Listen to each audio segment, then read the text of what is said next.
Hi, I'm Mitch Gallagher. Welcome to Sweetwater's Guitars and Gear. Recently, we were privileged to have a visit from the amazing guitar player Sonny Landreth. Sonny was here at Sweetwater playing on a session for Carl Verheyen, and our Don Carr had a chance to sit down with him and conduct a wide-ranging interview. Check this out. I think you're going to like it.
Hey everybody, Don Carr here at Sweetwater Studio B with Sonny Landreth. Welcome, Sonny. It's great to be here. Yeah, man, thanks for coming. So what brings you to Sweetwater? Well, actually, I got invited to play on Carl Verheyen's new album, and which is a great honor for me. I've been a big fan of his. And Yeah. We have some history. Yeah. It's good to bring it all together at this point. Yeah, right. So he called you to collaborate and guest on his record. Right. Yeah, so you're playing on a couple of tracks? Or Playing on one track. Playing on one track. Great, man. That's it. I'm a one-track specialist, come and do that one. Yeah. Well, I mean, with your style and your, just your voice on the instrument, it's like, you can add instant color and uniqueness to any project. I mean, it's awesome. That's what I try to do, you know. I've always really liked working with other people because it inspires you, I'll come up with ideas that I wouldn't have otherwise, Right. Sitting at home, it's great. You're always trying to come up with new things, but, you get new energy and work with people. That's really, really important. So since your history of collaboration is so huge, I mean, Eric Clapton and John Mayall and the Blues Breakers and Jimmy Buffett, et cetera, on and on. Specifically with Carl's thing, did you come in off the cuff completely? Did you have anything up front, or did you just want to get there in the moment and make it happen, or how does that process? It can work in a lot of different ways, and but I think kind of the funny thing is I really hadn't heard the track or anything, and I didn't start thinking about it until I was starting to pack to leave town. Because I have gigs of my own after this and some other projects simultaneously, and I'm not a multitasker, and I like to be involved with a lot of different projects, but I definitely have some limitation there. So I call him up and I said, or send him a text, can you maybe give me an idea and send me the song? And he sent a chart and an MP3, and this is literally, 2 nights before I'm leaving, and I'm going, man, I wish I had a little more time. But that's good too, because you don't have a whole lot of preconceived notions sometimes. You come up with a fresh take on it, and I think that worked out best for this in this particular situation. And also, I think the fact that Carl has played with so many people, has such a storied, and its history and sessions, and so there's some common ground there in a way to how to relate and do what's best for the song, because that's ultimately what you want to do. Yeah, exactly. What's best for the song, that is certainly the key. And again, as a guest artist, collaborator, or whatever, I mean, that's the attitude you're walking in with, is what's going to work with the song. So can you think of any situations in the past where you've had to really prep for something that you felt like, wow, this is really, unique or different, and this is something I really had to think about? I have, yeah, and one in particular was involved the orchestra back home in Lafayette, Louisiana. Yeah. We're really blessed. We have a great organization, and Marty Schmally is the conductor. And he's world-renowned and conducts orchestras around the globe. And he called me up and he said, what would you think about performing with the orchestra? And I said, sure, I'd love to. It's something I've always wanted to do because I actually started out playing trumpet and played that through school. So I had some academic input to fall back on. Right. And, but I'd never done it with slide guitar. And so I came up with a Bach piece for me to do. And that one I started a year before we actually got on stage because that music is so complex, but it's so passionate too, and so you kind of have to hit it on all fronts. So it was good for me to kind of reach back to some of the sensibilities of working in an orchestra and band, to bring that and be able to relate to it in a way that it fit. Right, where that music is so specific. And then working with those instruments is completely different colors and different timbres, and you're making what you do fit in with that. So yeah, that's fascinating, man. And it is, and even more so for me is thinking of slide guitar per se. I've always felt like it had the potential to do, kind of the sky's the limit, and that's really more something that I feel passionate about, being able to take that and stretch the boundaries in a way that maybe haven't been done, and explore more of the potential of slide guitar. Yeah, wow, that's amazing, man. I bet that was really quite an experience, I'm sure. Yeah, I love it. It's nothing like that. Having the orchestra, you're kind of up front of that, and there's this huge sound coming out. It's really cool. Right. Yeah, all those individual instruments. It's different than individual loud instruments. A makeup of 50 or 60 softer instruments playing really. And thinking in terms of an ensemble. Yeah. And even though I work with a trio, it's you're utilizing space more, which I love.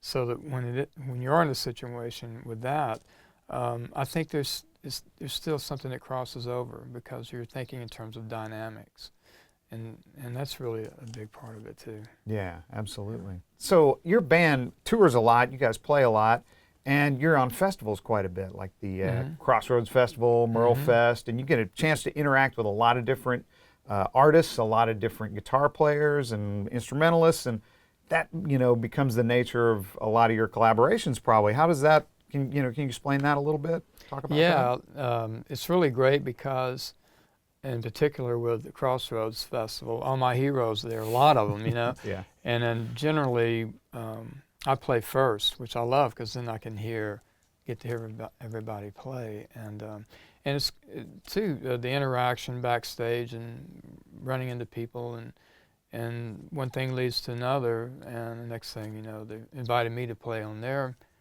session or vice versa. Right. And that's really great because those opportunities come along like that, and it's a chance to really get in the middle of the moment with them and see how they work. How do they think in terms of production? Yeah.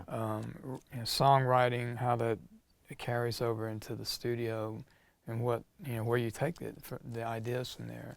And I love watching other people and how they work. I always want to kind of have the radar up, and you hope that some of their cosmic dust rubs off on you, Yeah, Take some of that home with you. Right, at least glean, Yeah, absolutely. Yeah. Cool. So as a band leader, how do you go about like the songwriting process, as an artist and a band leader? I wish I had a formula. It'd be a lot easier.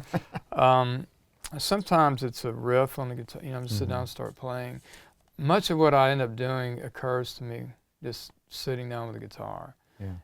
But an idea will come. If it's a lyric, it can be one word, but it resonates somehow with you. And it's really important when you notice that to take that somewhere while you're, while it occurs to you. And sometimes you get an idea and think, well, I'll remember that later, and I never do. So I've learned to kind of pay attention. But I take it from there, and once you have an idea that you do have that feeling about, that's inspiring, and then you build on it. And sometimes it can be you can write from the middle of the song out. I've done that where I came up with a title, for example, Love and Glory. And it just occurred to me, and I thought, well, what would that mean? And where would that take you if you explore that as a concept? So then that inspires maybe a line or two, and then that inspires the chords you play, the rhythm, the approach, the vibe. If you were to say what would embody that? And it's really at the heart of it for me, creatively speaking, is to be willing and open to that. Yeah. Wow. Yeah, that's really cool. And again, that probably filters over into like the playing process as well. Oh, sure. Like when it's time to put a solo, you've created a song and you've got a track, and it's like, man, I need to put a solo on this. So, what's your process for creating a solo? Mostly, and this might sound kind of funny, but if I would kind of flip that for a moment and say, if I'm working with someone else, the first thing I usually like to do is hear the song and in particular the lyrics and what is the song about? What is this artist trying to say, and then how can you support that again about the song? So that determines the approach, the vibe, thinking in terms of a voice for the guitar and how that fits with everything else, and then that'll kind of get me on the right track usually. And you always want to go, well, what do you guys think? Or, sure. Whoever else is in the room, and it's their project. But usually I would say it's that intuition, that you tapped into that sparked that in the first place is a good lead to follow. Yeah, right. And again, it's back to playing what fits the song, playing what fits the track, and then for when you're collaborating or guesting on something, it's being open to the artist's interpretation, and like you say, look around going, hey, what do you guys think? Yeah, I like to have input. Yeah, it's kind of lonely otherwise. Yeah, you're just kind of hanging out there and you go, well, I think I did pretty good. So your new CD, let's talk about that. Bound by the Blues came out when in this year, 2015? It came out in June, and really excited about it because it was a return to the blues for me, which has always been at the heart of what I've done. But I like all kinds of music, and I feel comfortable doing other kinds of music. Right. And where can you take, again, like slide guitar with melody, lyrics, and song. But I've been thinking about it for a while, and it seemed like the right time to do it. And so we basically went in the studio, this three-piece band like we do the gigs. And some of the songs we'd already been playing, and some of them for a long time for me. And that was a big part of the project too. Taking these old songs in particular, like Key of the Highway, It Hurts Me Too. Yeah, right. Everybody's done playing them. a long time. And what kind of got this whole thing out of the station was a phone call. I was talking to Roy Rogers, and I was going to sit in with he and his band one year at a blues fest, and we were talking about songs we could do together, and we said, okay, Robert Johnson, Elmore James would pull out some of those tunes. It'd be easy for you to come sit in with us. And I said, yeah, that'd be great. And he goes, but we probably won't do like Dust My Broom because everybody's done that. Nobody should do it anymore, or something like that. I said, yeah, you're right. So when I hung up the phone, then it got me to thinking about it. Well, what would it take to do Dust My Broom? I mean, to bring something new to the table with it.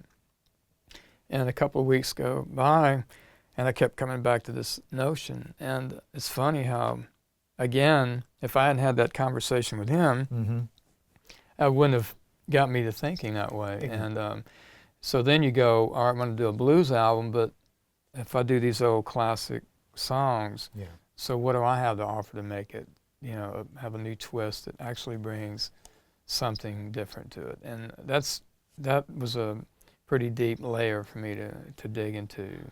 And so I started going back and looking at the history behind the songs and who had done them. And then that turned into much of a tribute to my heroes. So then that got another layer. And you think about what they were going through at that period in history. On the backdrop of that. So I kept going into this. It was got to be really quite profound for me. And then I realized some of these songs were some of the first that I learned. And I look back at how, when I first started with them and how they are now, and it's totally different. Yeah, right. And one in particular, Key to the Highway, I'd recorded it back in 1981, and it's totally different than the way we play it now. So that got me to think of what actually happens in the creative process. Right. And it is an evolutionary process. And as I would discover new techniques with slide guitar, then I'd bring that back into the songs, and I'd try them out in these old tunes, right? Right. And then the song itself would inspire me to, you know, so it's really kind of a really cool dynamic there. Yeah, it's like feeding on itself almost, and then and plus, you know, at that point you're emotionally invested because of the research you've done about the song, right? Placing it in history, and you know, understanding the context when it came out. Yeah, that's cool. Yeah, and actually, I have even more respect than I already did, which is really saying something. Yeah, I wouldn't have. You know, someone couldn't have told me that before, that would take, you know, would have happened. So yeah, it's like stepping back and taking a larger look at the whole picture, and it becomes much more personal. Yeah. And the title track, I got the idea of each verse would represent some of my heroes, and then it kind of blows by really quick, and it's part of the rhythm of the song, and I've never done anything quite like that. And so that made it even more personal still, too. Wow. So you cut that whole record trio? I did, yeah. Wow. We did two of the songs, and Valhalla Blues is one of them that felt like it needed a little more production, so I layered a couple of guitars. Yeah. And then we used a lot of the old techniques in the studio. Instead of a snare drum, cardboard box, you know, anything, metal, wood. Right. At one point, I'm not sure, there's one song, I don't even know if there's a drum on it. Brian Brignac, our drummer, got really creative and all of that. Tony Daigle's the engineer that I've been working with a long time. Dave Ranson on bass, and we go way back to grade school. Oh my gosh. But we did a lot of cool stuff like that. And at one point, Dave brought in a ukulele bass. And I'm looking at it and said, wow, that's going to be interesting. And then we plugged it in. I couldn't believe it. Yeah. And that's such an amazing sound. We ended up using that on like 4 or 5 tracks. You know? Oh, wow. Yeah, so that brings a whole new voice to those songs again, back to that. So these little, you know, surprises that, again, if you open up to how one thing can lead to another, you know, it becomes much more complex and richer and fun. Yeah, and more inspirational too overall. You know, fun for you, like you say. So the guys that you record with and tour with that are in your band, I mean, what's the process in looking for guys that you work with like that? I've been really fortunate because Dave Ranson, the bass player I mentioned, you know, we've been working together forever. Yeah. And I'll venture off and do a lot of other projects with other people, and I think that's good too, because that keeps, you know, you have another take on it. Yeah. And bring that back into what we're doing. Right. And Brian, the drummer, Brian Brignac's been with us now, off and on since 2002. Oh my gosh. And now he's been with us for about 5 years, 6 years. So I like working with a trio, and with the finger style, it gives me more freedom. And with them in particular, I think that we have a chemistry that enables me to take off, and they holding down the fort. Yeah, and you can go wherever you want, you know. Yeah, and because I tend to get lost on my own, so it's good to have somebody reel me back in. Yeah, you got a foundation, you know where to come back to, right? Yeah, find your way back home. Yeah, chemistry is what it's all about for sure, and especially in a smaller group like that, it's really important. So, a little more about the technique thing. As far as, especially in terms of songwriting, which comes first, the technique or the song, or can one inspire the other? Or how does that work? It's that one can inspire the other for sure. And I'll sit down with the guitar and I'll come up with an idea, and because of that, getting fired up about an idea, then that inspires a lyric or a vibe if it's an instrumental. That's kind of a thing. I'll decide, is this song, is it going to be an instrumental or not? Oh, you do that early on. Yeah, how does that speak to me, and how would that work best? And I tend to establish that first, And sometimes they're it can change. Yeah. You always want to be open to anything Right. that's better than the initial where you started from with it. As long as you're you're doing Yeah. better and not going the Yeah. other way. Right. As long as it's moving forward. Yeah, because that can happen too. Yeah, but at the same time, you also have to establish a little bit of boundary.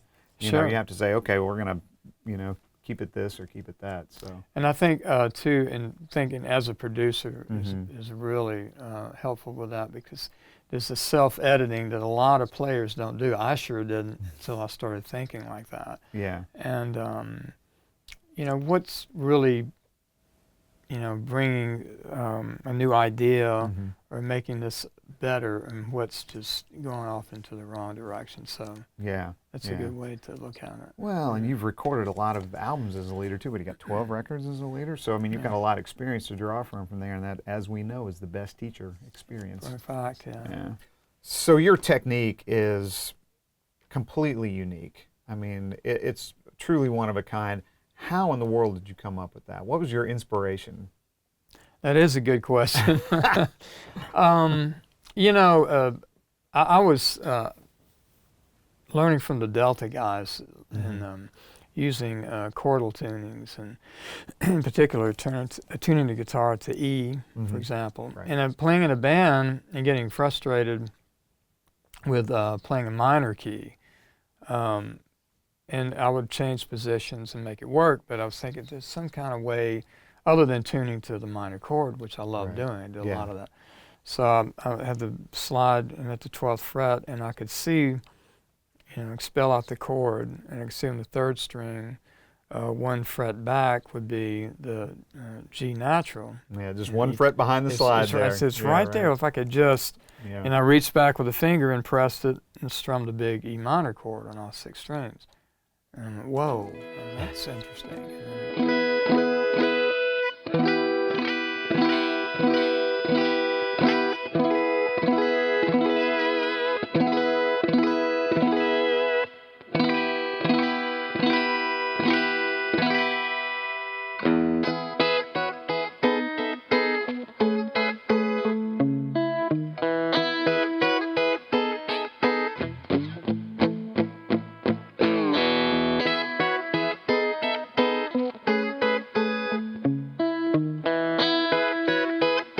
One thing, led to another in terms of taking that as a technique and an approach, and really it opened up the window for a lot of different possibilities and places to take it.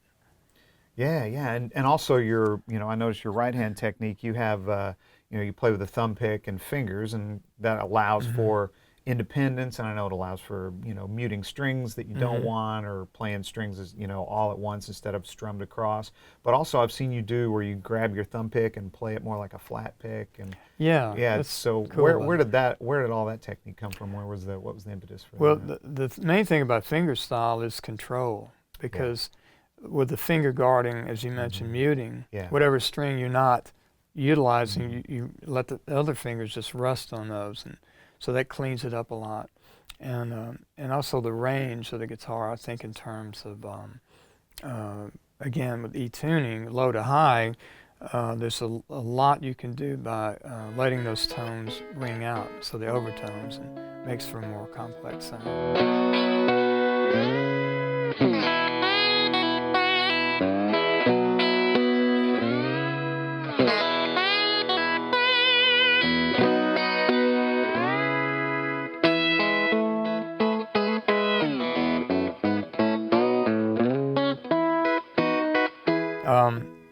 And in order to get melodically, in order to build on that, it gives you that foundation to work with.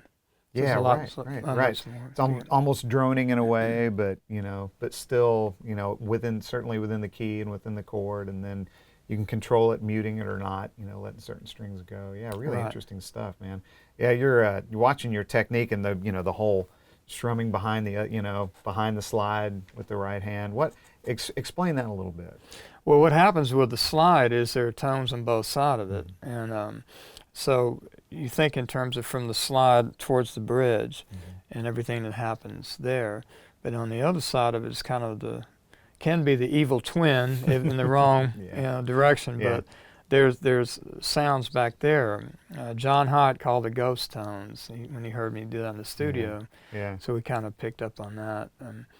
But you can strum those. You can also, with the palm on the right hand, you can get those tones moving along with what you're already creating from the slide towards the bridge. And Right. how you would typically think of slide. Yeah, right. But if you start thinking harmonically, by laying the bar across all 6 strings, then you're thinking a little bit more like a keyboard player would. And so you can see all of this laid out more in front of you. Right. And so these other tones and sounds on the other side, really adds a lot of color.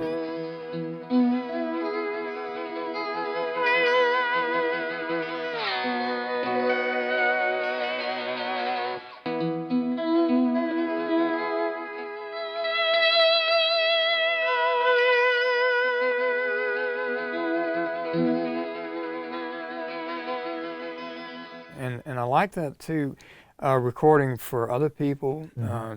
It's something that catches the ear and, you know what I mean, adds that color. Yeah. At the same time stays out of the way. Yeah, right. It's in its own sonic area for sure. Yeah, it is. know, It's and I like that about it too. Yeah. I've seen steel guitar players do that where they're, got the slide here and then playing behind it, and it has that sort of ethereal sound. I mean, that's the best way to call it, ghost tones. So again, with your technique, I mean, it's with it being so unique, teaching it is got to be quite a challenge, and coming up with a format for it or whatever. But finally, you've come out with a product through TrueFire. So talk about that, man. Well, that stemmed out of me doing a lot of workshops over the years. That really helped me to make that transition into more of an instructor, because I don't really think of myself that way, But yeah, it's a great company. And actually, Robin Ford is the one that talked me into doing it. He kept calling me up and said, man, you got to do this. It's a great bunch of people, and they really do it right. And so I decided to do it. And the new one just came out in terms of the blues, and taking some of the techniques that I on the first instructional course that I did, and simplifying it so that it was more concentrating on the melodies and the top 2 or 3 strings. Oh, okay. And I take examples from the album Valhalla Blues, but, and what's also cool is using the actual rhythm tracks from the studio, and then I play on top of those. Right, and that's great too, because again, it's context. It gives somebody a context to know. So they hear that on the record, and then it's like this. Oh, this is how that technique is done. Right. It's and it's a great point of reference. Yeah. And you have something that, and I think when you have that, then it gives you a chance to get inside that idea more than if it just comes from a place that you don't have any way to relate to it. Yeah, and for other people to to actually use those concepts as well, or just at least take something from it. Exactly, because even if you can't play all of those notes exactly the same way as I do, and that goes for any instructor, any course like that, it's something you take from it and turn it into your thing, and how you use it in your band, your gig, or with your playing. Put it through your own personal filter. That's what we all do, man. So again, Sonny Landreth, man, thanks so much for being here. Appreciate you, man. My pleasure. Great to be here. All right. Thank you. I hope you enjoyed this interview with Sonny Landreth. Thanks to Don Carr for sitting in for me and conducting the interview. And thank you for joining me for Sweetwater's Guitars and Gear. Be sure to tune in next time. We'll have more guitars, more amps, more effects, and we'll be making lots of music. I'm Mitch Gallagher.